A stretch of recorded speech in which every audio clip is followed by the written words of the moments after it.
Heyo, heyo. Ito yung third round. Ay, seafood pa rin. Ibig sabihin magtatagal pa.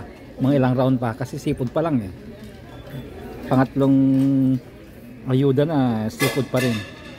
Ito, alam nyo na yan eh. Ito, tilapia ito. Pritong tilapia. Kumuha ko ng pritong tilapia. At saka isda rin yun, yung ano yan, halibut. At saka sabi ko hindi ako nasiyahan sa soup ko kanina, kaya kumuha ko ng panibagong soup. Ito yung ano, yung tokwa with seaweeds.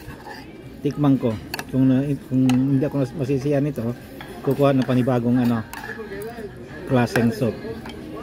Kasi 6 yata itong klaseng soup nila eh. Tikman ko na.